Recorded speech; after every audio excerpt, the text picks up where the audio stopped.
there any announcements for activities and service projects coming up?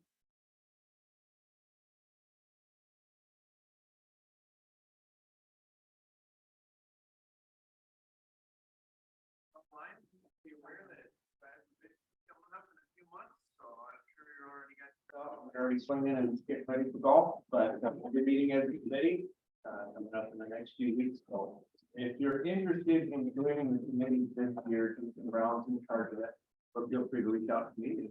Make it happen. Thank you, John. What's the date for that? Third Monday in June. Third Monday in June. Juneteenth? Yeah. Okay. Kelly. Wednesday, January 25th, from noon to 2, we'll be at the Kids Food Basket to volunteers. If anybody knows of any opportunities or we can be of service, please let me know or share. Thank you. You're doing a great job. We try to have a service project every month, so we can use everybody there.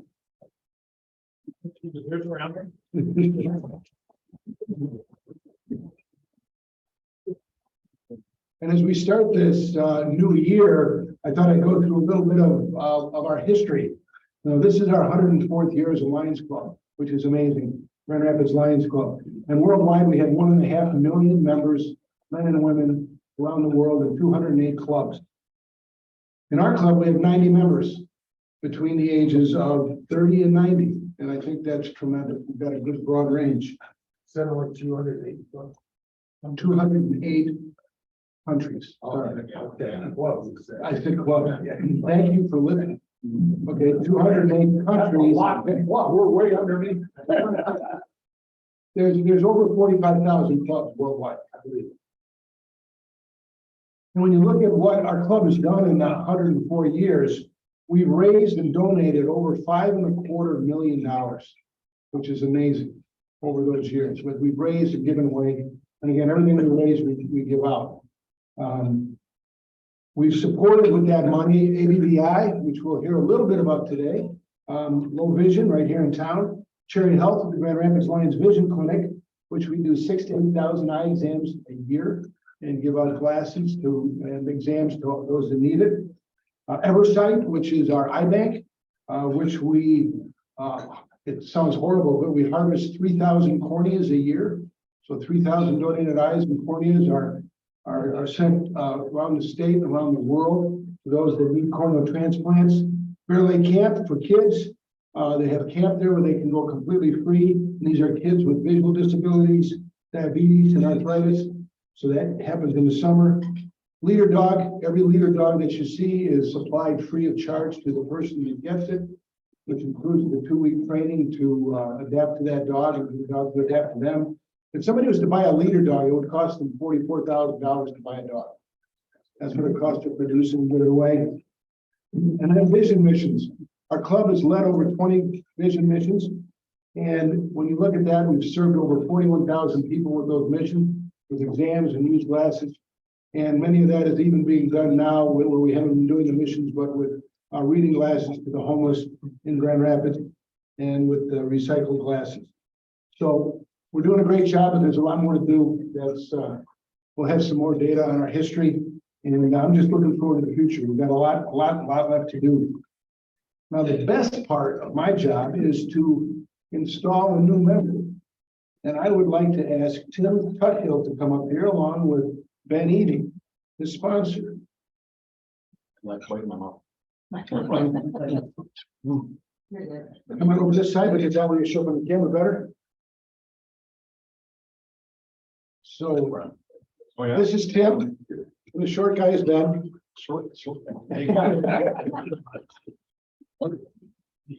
Tim is our new executive director of ABBI.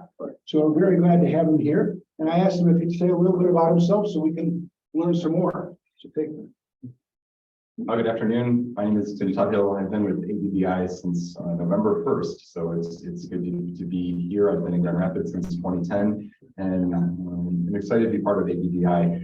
Nice to meet Rick. I share, or I'm in his old office, so it's kind of comforting to be there. We're at the little yellow building on the corner of College and Cherry Street. So It's good to be here. What else do I need to say? A little about my past. Your past, Oh, my past. I don't have a list, or I don't have a record that I know about.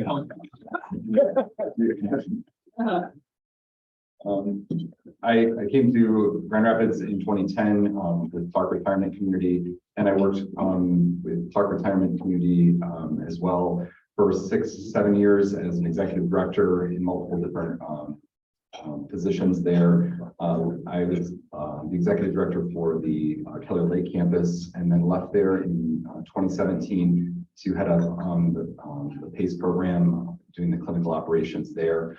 I'm also a United Methodist minister, so I do that as well. And then, like I said, in November came to ABDI, so been there ever since. I'm the father of 3 sons, so I know all about driving a dad car, dad taxi. My oldest son is waiting for a couple of schools to come through for him, and I'm pulling for the University of Michigan, but we're just waiting for them to say yes. So that's kind of a little bit about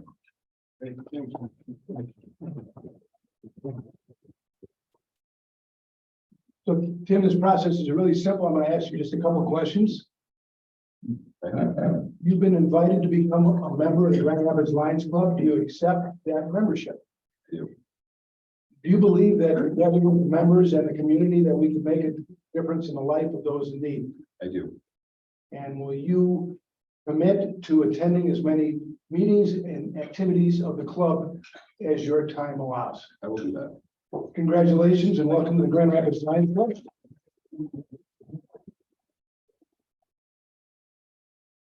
Ben, as a sponsor, do you agree to provide Tim with guidance from your vast experience in the activities of the Lions Club? Oh, I do.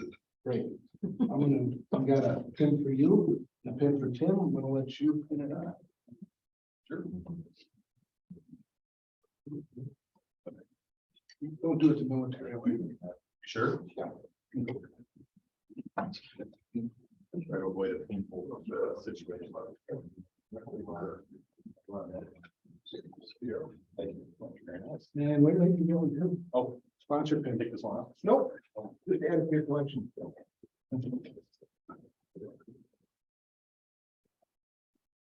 Nice, we gotta get a picture in a second. Want the picture, and there you go, certificate. Oh, that Ben's gonna sell a sign. Right. 1, 2. Got it.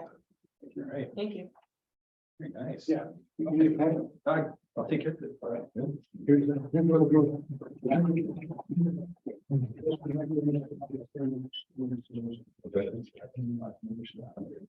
You sure you're not a lawyer? You said 2 questions. You actually asked 3. do. You want to say it to him? He's used to that. I meant to say. Accept, believe, commit.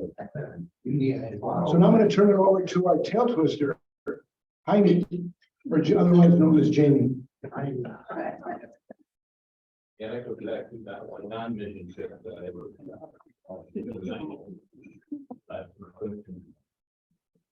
Well, welcome everybody back to the new year.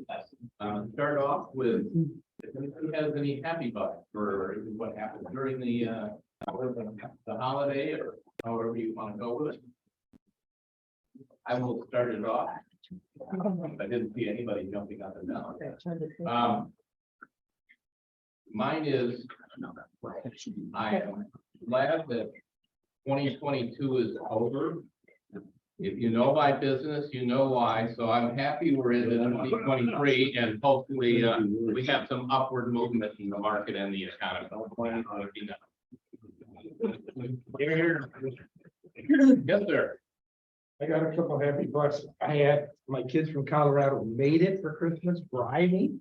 Oh, wow. And well, actually 2 of them flew separately, but in the car, they made it through the storm and made it safely and made it home safely after, you know, you're happy to have them there for a number of days.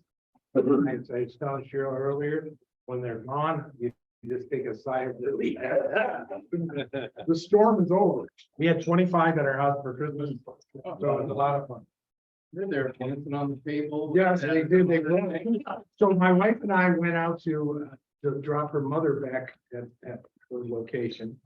And we were gone about an hour and a half, and the kids proceeded to film, put on Facebook all these things that you're told, your mother tells you not to do. They did. And had it, pictures of it. They were dancing on the countertops, sitting on the edges of the chairs, on the arms. Doing all kinds, they took, we have two candlesticks on the main table. They took the candles out and put glasses of milk in there instead. Just all kinds of things that they probably shouldn't have been doing, but we all nice laugh over it. Was Anybody else? I had my daughter back from the Air Force over Christmas break, and she had a 9-day leave, which turned into 12 thanks to Southwest Airlines. So I was very glad to have her back for a few extra days as Southwest had all their fun stuff. So it worked out for me. I had my kid for a few extra days. So nice having her home. Okay. Got to travel to Japan with a couple of dear friends right before the holiday. We had a lovely time and made it home safe and sound to see family in time for the holiday and the new year. Pleased to be back with all of them. Any other happy bucks? Okay, we have a few guests here today. And if we could introduce your guest. I brought along Adam Briggs, my son-in-law. He works for Transmatic over in Holland. Adam and happens to know through as a classmate from high school. So that's Randy? Yeah, I'm lucky enough to bring my wife with today.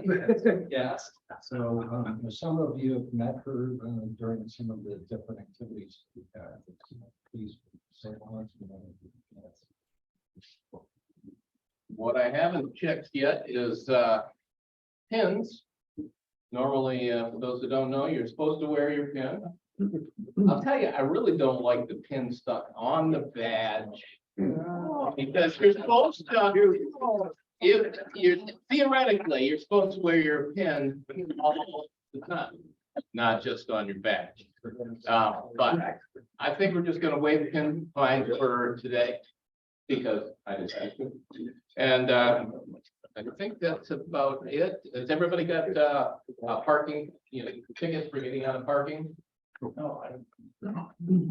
Because I don't.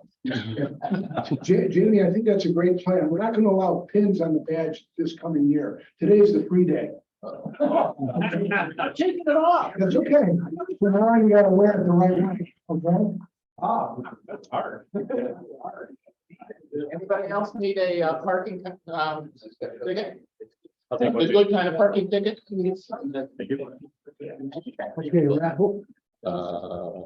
I think we're there. Okay, the raffle, yes.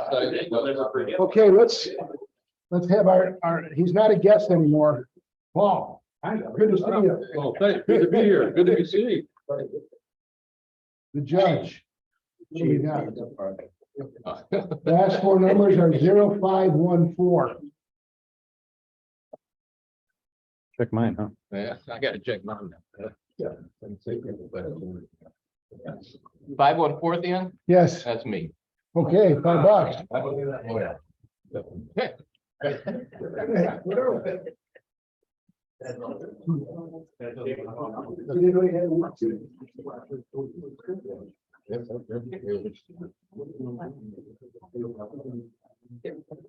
Okay, 1397. Where? That's my. All right, 1397. There's no lucky number. No. All right, wait. Here. Okay. And I told the chief that we know it's a big raffle, and he said he doesn't know anything about it. Oh, yeah. Yes. The white is in here. If he gets the white one, he gets half the pot that's built up. And he just loses like. Okay. What happened? No one knows what the. Yeah. Jeff, you get down to the bottom. So I am real pleased today to introduce to you our new police chief for Grand Rapids, Eric Winstrom. I met Eric 4 months ago and he spoke to our Swedish group and I thought, boy, we're in for a treat. We've got a great new man for the job here in the city. He began his tenure here in March 7th of 2022. And anybody who's watched the news knows that he stepped into a hotbed right off the bat. Prior to being named the 15th police chief of Grand Rapids, he served in the Chicago Police Department for over 20 years in various patrol, tactical, investigative, and administrative positions. When he left Chicago, he was an executive on the Chicago Police Department leadership team and led the Area 5 Detective Division, where he oversaw a staff of 200, including 40 homicide detectives. Geographically, Area 5 is about 1/5 of the city of Chicago, which is the northwest side up to O'Hare, out the expressway.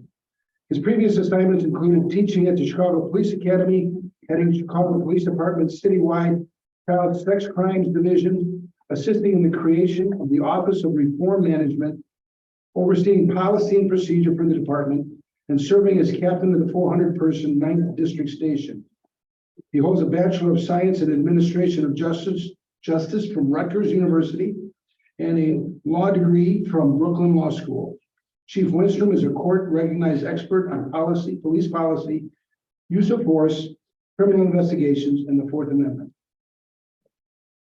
He grew up in New York and New Jersey and a little bit in Texas, so he went from the way up northeast down to the west, and is married to Rachel. They have 2 children, a 9-year-old daughter and an 11-year-old son, and I know that's the best part of his life. Police Chief Eric.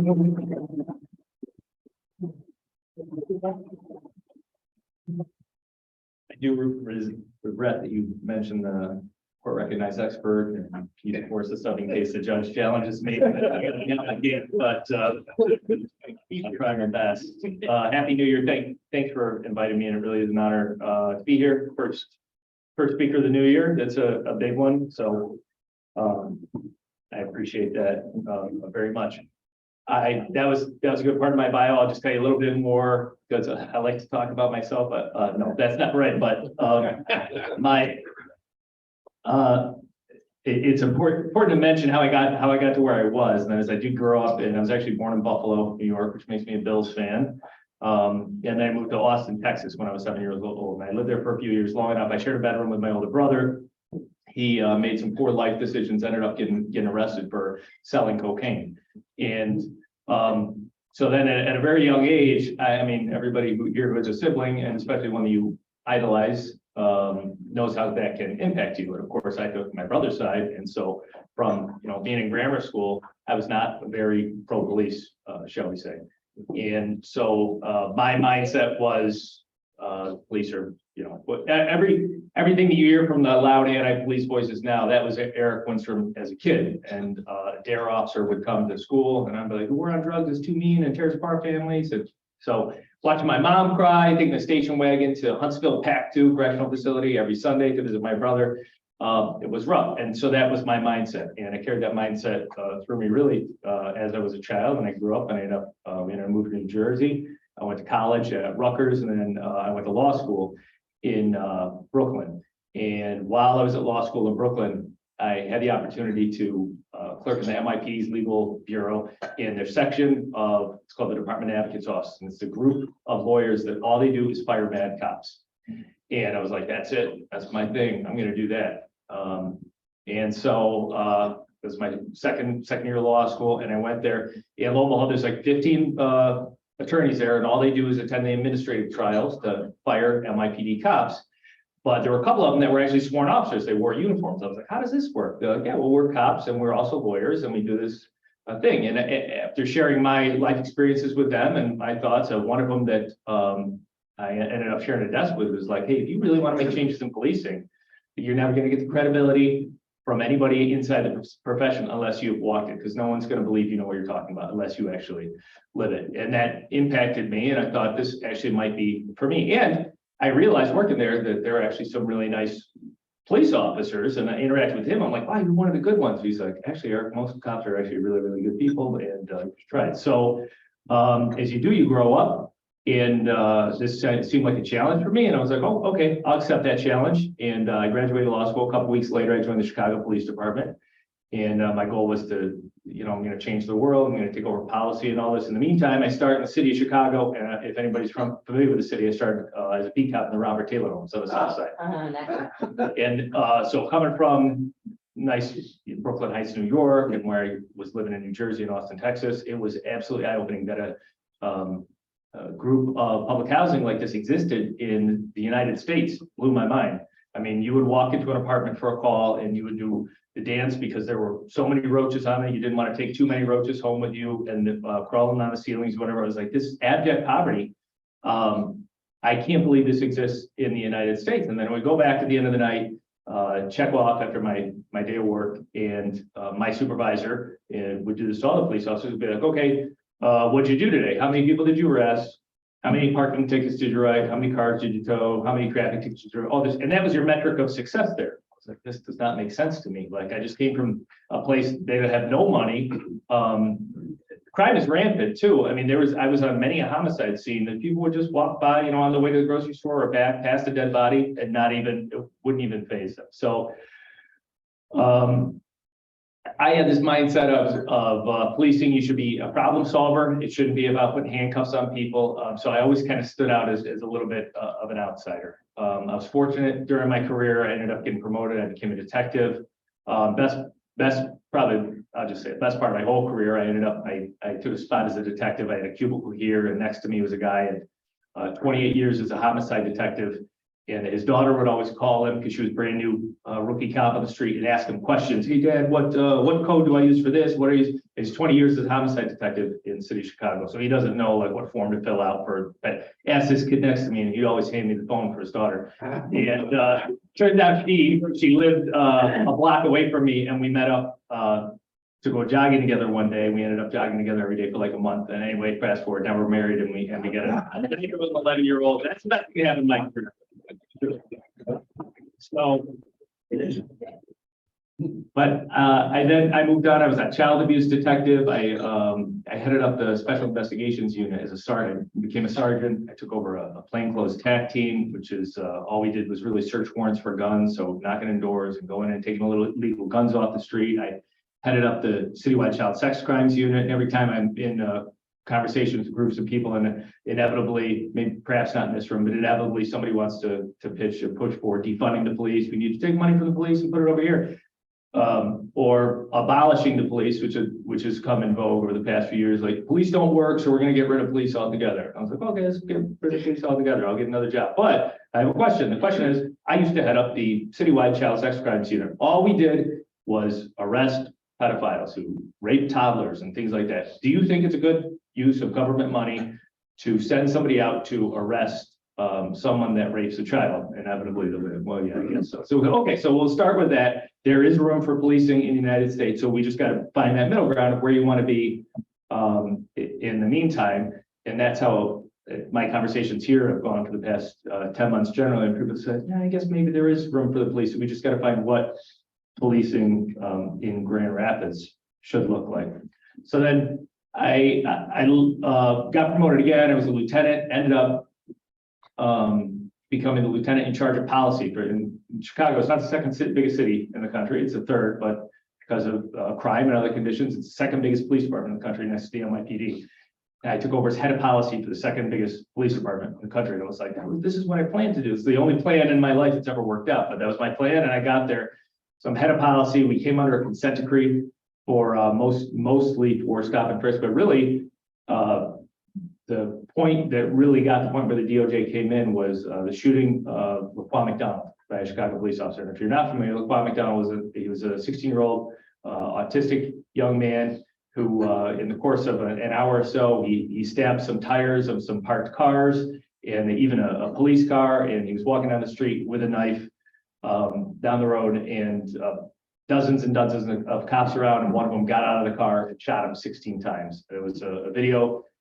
They held on to that video for 13 months before they released it. And then they released the video. The police officer who was charged with murder, Mayor Emanuel, at the time did not run for re-election because of it. The state's attorney lost her re-election because of it. It was a big scandal. But I was working in the superintendent's office at the time. Fortunately, I didn't have a role in that incident at all. But I did sit there. I sat there while my boss got fired, literally right across the hall, and I got to see the impact of it. So what I learned from that point on, that and the many other shootings in Chicago, was what I really got a lesson in was how to handle an officer-involved shooting. Moving on from that, I was promoted captain. I took over as a captain of the station by Comiskey Park, which is now, they keep changing the name, whatever it is now, on the south side of Bridgeport. And then I was made commander. There was a homicide problem in Chicago at the time. There still is. We were up to 800 a year. I think they're around 700 this year, but for 2 years they were at 800. And they weren't solving as many homicides as they wanted. So they authorized me to open up a brand new office on the northwest side, really to focus on the homicide problem. In the meantime, George Floyd gets murdered up in Minneapolis. And as you guys saw here, policing is a family. And what happens, what a police officer does in Minneapolis or here, it's a reflection on all of us. And even though Minneapolis was very far away, you guys felt that impact here. Anybody that was living in Grand Rapids at the time, a day of rioting here was damaged. Unfortunately, no one was killed. In Chicago, I was put in the emergency operations center. The first night I was on the street, and then I was moved to the emergency operations center, where it was like we were moving around, on a big screen where everybody is. We're just moving around boxes of where you put these 1,000 officers here, because we lost, I think we had 77 buildings. Hundreds of police cars were destroyed. Grand Rapids, by the way, they lost 5 police cars to arson. All 5 are from the city of Wyoming Police Department. I'm just saying, I don't know where they're working, but we don't lose any. I still feel bad for that, but they're great. The Chief Coster's amazing, and I know they come help us, but 28 murders in 48 hours in Chicago and rioting. And as a really strong defund movement and the anti-police movement came up, Black, white, Hispanic, everybody, and the blue part of the family, we're talking, and we just see the devastation that the real anti-police push has. I mean, if you look at Minneapolis, they had 48 murders back in 2019. They went full on defund the police in 2020. They doubled that. They had 96, and it's not people look like me that are getting killed there. So we saw this coming and said this is going to be devastating for these communities that really embrace this. And the position of Chief of Police of Grand Rapids opened up, and Grand Rapids Police Department, you might not know this, but across the other parts of the country, has an excellent reputation for professionalism. And it was brought up to me, hey, Grand Rapids is hiring a police chief, you should consider it. And of course, the first background I did was, I wanted to see, well, hold on, is Grand Rapids a crazy place to be? Because towns like Minneapolis, Portland, Seattle, they can't even, Aurora, Colorado, right now, they are reaching out, who wants to be a police chief? And everyone's like, nope. They just can't find anybody to take the job because they've moved so far to the anti-police movement that it's unmanageable. And I was not going to intend to take a job that I was set up to fail. So I looked at it and I realized there was a lot of stress here, a lot of loud voices, a lot of passion surrounding George Floyd, but the city looked like they were heading in a way that they didn't embrace this defund movement. They didn't go a crazy direction. They went a reasonable common sense direction. And they said I could really excel here. And then I was like, I got all the experience in police shootings and riots and everything. What are the chances I'm going to need that here? And I'm packing up my boxes to move to Grand Rapids. And all my friends are like, you're going to be so bored out there. And I'm like, I can't wait to be bored. And then I moved here. And then 25 days later was April 4th. And Patrick Boyle was killed by one of my police officers. And I have not had a day. I haven't had a day off since. But absolute tragedy for the Leoya family, who's been, I will say, they were in my office a couple days after. I developed a relationship with them there, and their pastor was there. He sometimes still reaches out, sends me a random text, just, hey, I'm praying for you, praying for your department. So there was really a lot of opportunity for his family to, passion. They were just calling for peace, and I give them a lot of credit for that, and I appreciate that.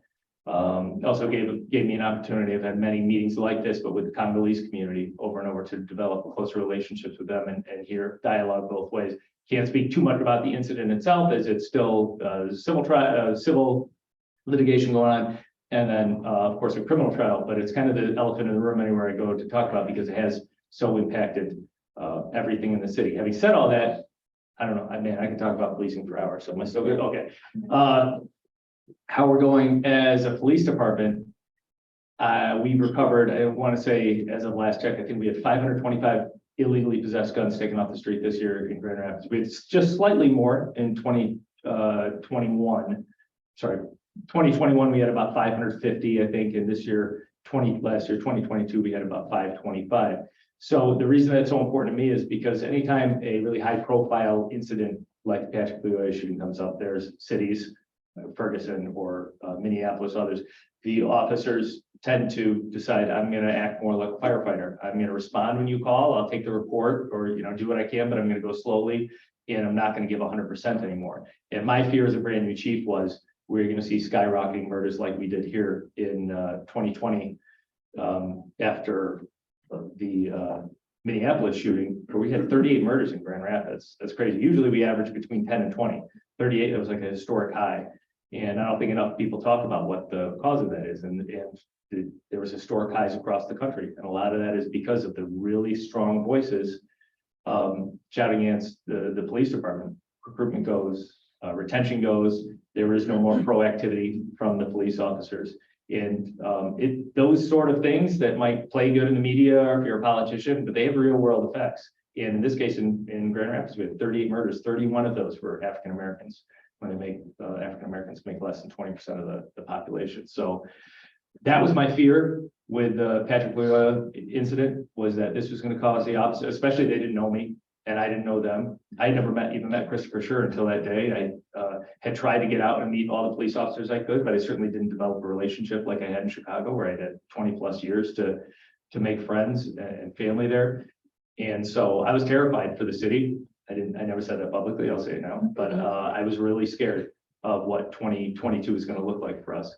And I'll tell you, you have an incredibly professional and dedicated police department, because those officers went out there, and I don't know how much you watch the news, but figuratively and literally spit on day after day during protest after protest.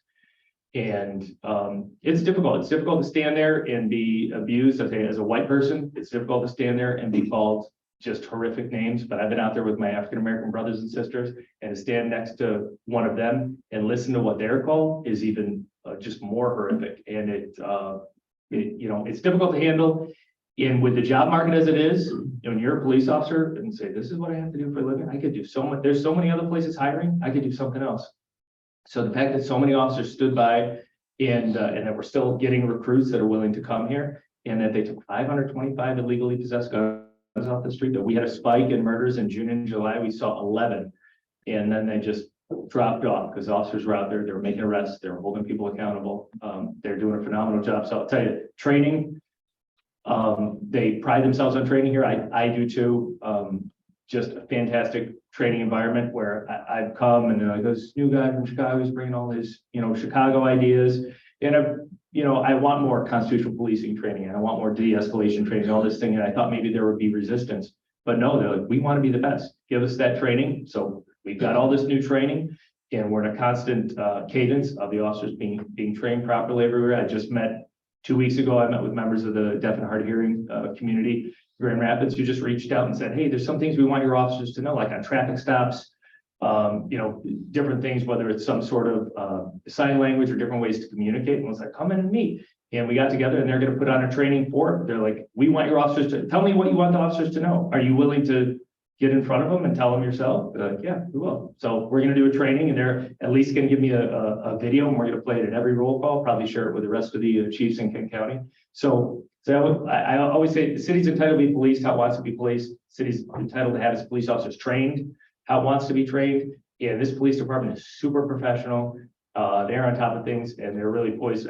I want to say 2023, they're going to be very successful. We just, since I'm not out of time yet, say I just did a couple of interviews earlier. We had a shooting 12:02 on New Year's. So 2 minutes into the year, we lost our first Grand Rapidian to gunfire, and it was a 16-year-old boy.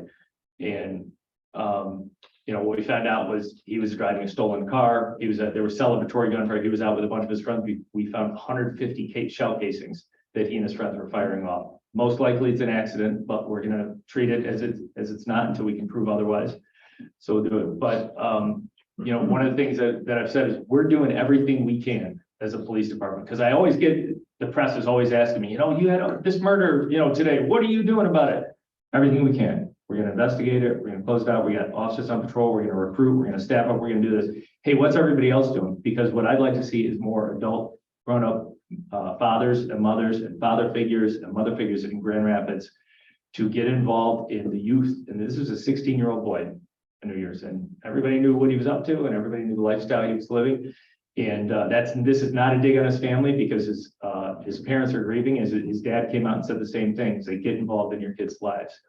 And I know not everybody has my brother grew up most of his life without not most of his life, but he grew up in a different family situation than I did.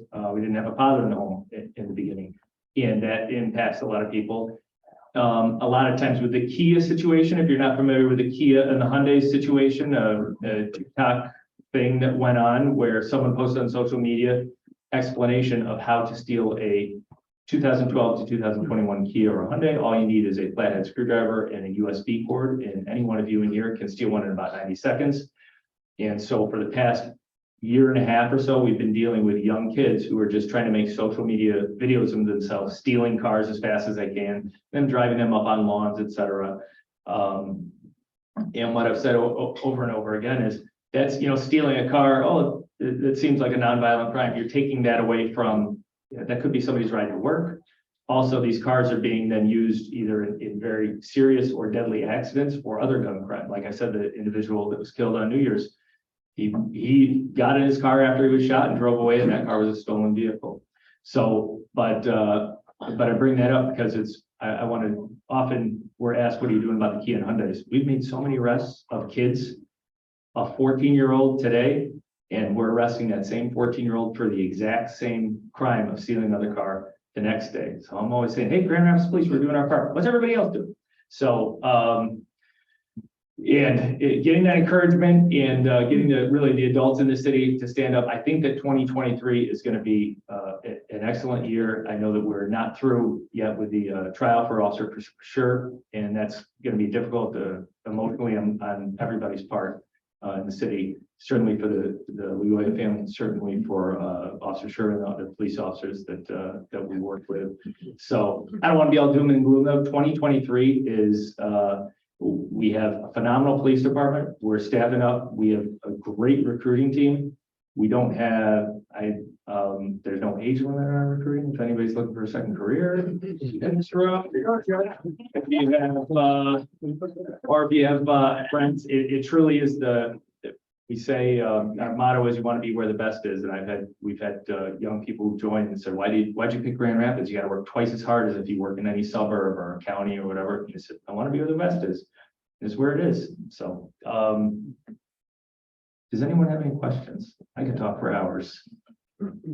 Yes, sir. I'll ask a loaded one. When I heard you speak before, we saw how Grand Rapids responded when we had the riots after the election.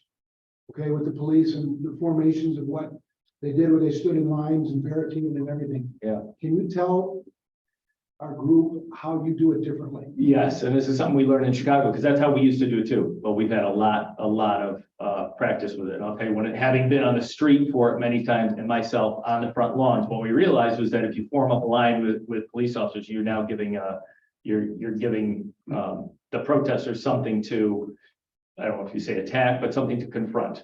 So we would often say, while we're out on the street, you know, protesters marching this way, and we don't want them to go down this street. We wouldn't say like, look bored, like don't look confrontational, and be like, oh, you guys can't go that way. And we've done this here too, like, no, that street's closed.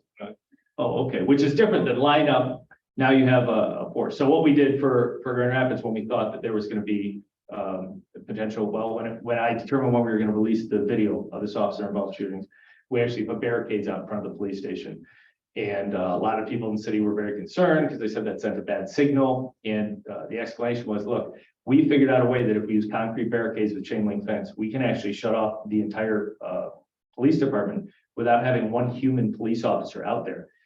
And so all they'll be doing is yelling at the building. And then my boss is like, all right, well, we'll try it out. And we had protest after protest where people came and we facilitated it and go, and we just kept the uniformed police officers out of sight. So they actually never even saw the uniformed police officers. They went, screamed at a building for a couple hours, and everybody was happy, and they left. And that's something that unfortunately it's taken, George Floyd's murder in Minneapolis for us to get better at facilitating protests. Because I'm a big supporter of the First Amendment and I want everybody to do it safely, but we made a conscious effort. We tried to accommodate them as much as we possibly could this time around. And we had 0 arrests, 0 uses of force incidents, 0 property damage, 0 injury. After, I don't know if you looked at the news coverage of the protest, but we had thousands and thousands of people there. So to have that unblemished track record was amazing. They weren't all comfortable, especially for the businesses downtown, people living, and I apologize to them, but if it's between blocking a street for a couple hours and a riot, I'll take blocking a street, every day. Hopefully this isn't a skill that I'll need much in the future. Yeah. Anybody else got any questions about anything? Yeah. You have the option of wearing a business suit to work, and also are you wearing a bulletproof vest? So this is something interesting. Dave Rahinsky, I don't know if you ever met him, but he was 2 chiefs before me. I'll tell you, when I became a certain rank, I think it was about a captain in Chicago, most of us stopped wearing vests altogether because 75-90% of your work is in the office, so it's just kind of it's fine. And before I was a certified police officer here, I wore a suit the first, and I can wear. I'm the chief, so I can wear what I want. But I had a couple of interviews to do today, and the police officers, I think, appreciate it more if I represent them in uniform. So I've been doing that lately. But I came to work, and one of the sergeants in internal affairs is like, man, we're excited to have you. One of the old chiefs, I won't tell you who he was, but he never wore his vest, and everybody talked about him behind his vest and all this. And I was like, oh, thank goodness he told me that. So I wear my vest every single day, although I didn't do it in Chicago, but I wear it every single day now. Yeah. Yeah, I do. Occasionally I'll wear a suit. I didn't ask for this audience, but there are places that will say, hey, we want you to come speak, but we don't want to see your gun, or we don't want to see your uniform, because people are, well, I just put it at that. And if that request is made of me, I'm happy to wear a suit, yeah, or anything else they want, yeah. There's a program called Clergy on Patrol. Could you talk about that a little bit, just sort of what the purpose is? So one of the things that I picked on early on in my career in Chicago, and then when I took over a group of homicide detectives, it really came into focus for me was, you're out there at a murder scene, and sometimes there's hundreds of people that line up around the police tape and whatever, and that somebody's got that information for you. And oftentimes, if you're there as a representative of a police department, nobody's going to talk to you. And one thing that I noticed over the years was, there's the pastor from the local church. Everybody's talking to that guy. So what I learned in Chicago was, as a police officer, you're going to be successful. You have to make connections with the clergy, because a lot of times sometimes the clergy are on the front line of anti-police protests or civil rights protests. From historically, they've always played a big role in those things. But when I go to a hospital bedside for somebody that's shot, or when I go to a funeral for someone that's deceased, the clergy is always there too. They develop those strong bonds with the families. So one thing I fully embrace is the connection that clergy has here in Grand Rapids with the community, that sometimes it's not easy for the police to get. So we have this Clergy on Patrol program. It's voluntary. If any member of the clergy wants to ride with a police officer, I think it's at least once a month they can do it, but they can actually do it more often. And it benefits in all sorts of ways. Number one, it opens the eyes of the clergy member to see, here, let me put it this way. Anybody that's owned a TV for the last, 30 years thinks they pretty much know policing. Everybody's got a strong opinion. It's one of those jobs of like, I know how to do the job. Everybody's got it. Till you get in a police car for 8 hours or 12 hours, you're like, oh, whoa, I don't know you guys dealt with this every day. Like, yeah, every day. So number one thing, the clergy that's actually in the car with the officer, they develop that understanding, and they can share that with their parishioners to kind of create that. And number two, that the officers get to hear the perspective of the clergy member. It's always good to have a civilian perspective, and they can pass on also the perspective of their parishioners. And then number three, one of the most beautiful things is oftentimes they will go to the scene of something very traumatic, some traumatic incident, and there will be a role there, and there'll be an opportunity for the clergy member to stop up, and whether it's Do you mind if we pray? Or, I noticed one clergy member that was like, I noticed you had at a recent shooting, I noticed you're wearing a cross, like, are you a believer? Do you mind if we pray? Now, it's not just Christian, we have rabbis that come, everybody would be invited in Chicago. We had Muslim faith members, we had a large number of chaplains do it. But bringing that into a super traumatic situation, sometimes it's super beneficial. Having done death notifications in my role in Chicago, when you're actually knocking on the door and letting someone know that their loved one is dead, that's an extremely difficult thing to do. And when we knew that there was a religious connection, that it was appropriate to bring a clergy member with you, they were just so much less impactful on me in a super stress, and they went so much better. And I think the impact on the family was better too. So there's so much positive on it. I hope that more clergy take advantage of it. I was early on after the Patrick Leroy shooting. I was in a group of a large number of clergy members, and one clergy member opened their hand and said, I went to ride along once and I'll never do it again. It was police or this, that, but it's a lot of times politics gets involved, and it's the heat of the moment and the passion of an incident like that. I haven't spoken to that clergy member since, but the ones involved in the clergy under patrol program that we have, they're not police cheerleaders by any chance. They're not like, let's go out and lock people up. I see the benefit there from both sides. Yeah, so I love that program. Thanks. I'm out of time already. I think so. I was just getting to know these guys. Oh,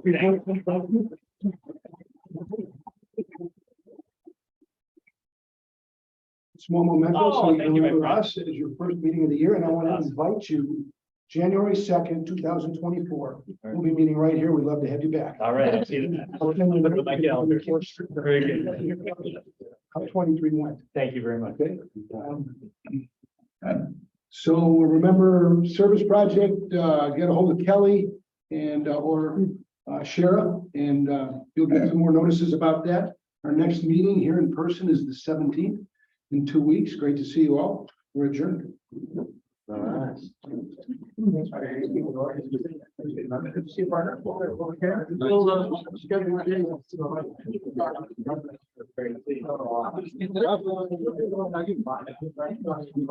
you.